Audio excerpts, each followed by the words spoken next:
So Bush had enablers, not just in his inner circle, not just in the Republican Party, but in the Democratic Party too. All sorts of enablers. And the country is going to pay and pay and pay and pay for this for the foreseeable future. But there he was tonight, acting as though he had provided leadership, talking into the camera as though 80% of the people in this country think he's a moron. 80% around the world think he's a mass killer and a war criminal. And if justice is to prevail, he will be captured and tried as a war criminal.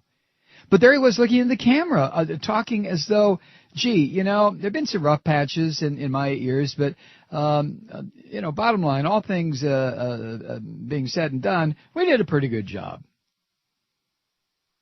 He said, here's some quotes. He said, tonight I'm filled with gratitude to Vice President Cheney and members of the administration.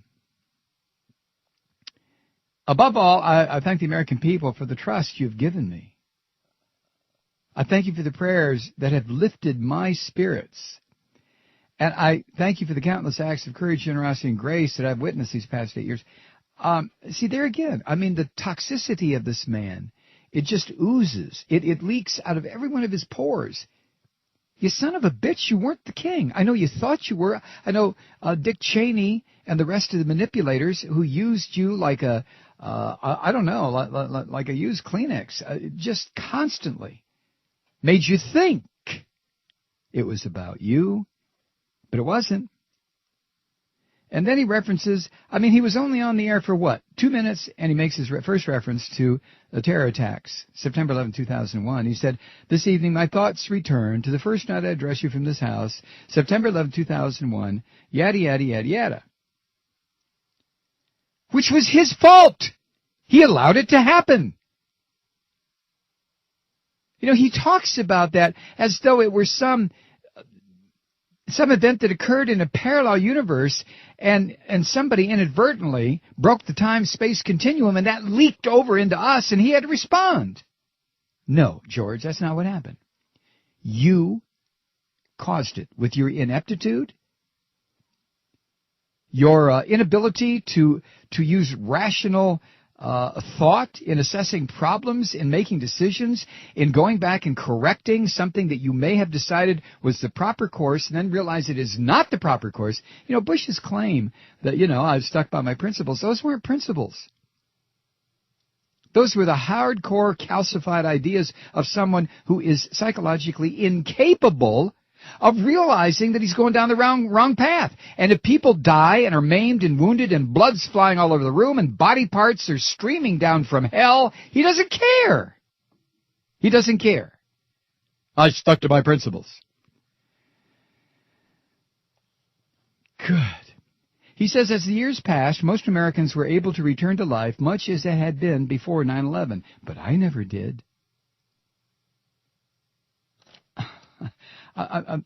There's no point in even commenting on that line. He went on to say, for 8 years we have strived to expand opportunity and hope here at home. You have? How have you done that, you son of a bitch? You have taken us to the brink of catastrophic economic disaster.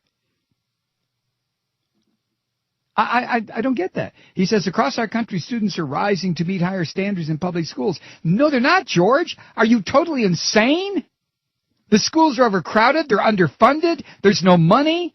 They're trying to bring in trailers. The textbooks are outdated. Your religious jerk-ass compadres are trying to ram creation science, so-called, down the throats of students. What are you talking about? Higher standards in public schools. He talks about a new Medicare prescription drug benefit bringing peace of mind to seniors and the disabled. Really? Is that the Medicare prescription plan that takes people up to a certain point and then abandons them for months and then they can pick it up again on the other side of the so-called donut? Is that the prescription plan that by law prevented any sort of competitiveness where it concerned the prices of these drugs to an enormous payoff to your friends in the pharmaceutical business? Benefit to seniors. Okay. Every taxpayer pays lower income taxes. The addicted and suffering are finding new hope through faith-based programs. No. The suffering are seeing their supplies of medical marijuana being destroyed by raids from your goddamn Gestapo, people who desperately need this weed to ease their pain and suffering, are finding out that the providers of this are being jailed. He's insane. Vulnerable human life is being protected, is better protected where? What do you talk about, vulnerable human life? Every strand of the social safety net has been cut by this son of a bitch and these filthy Republicans. So how can he say this? How can he say? Well, you can say it if you're delusional. And then he says,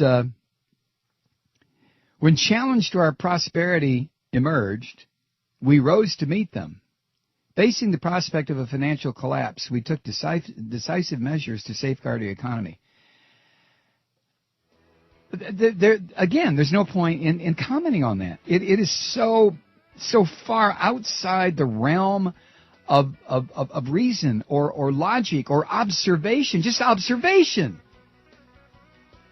to render it the gibbering of somebody sitting in a seclusion room in a mental institution all wrapped up in a straitjacket.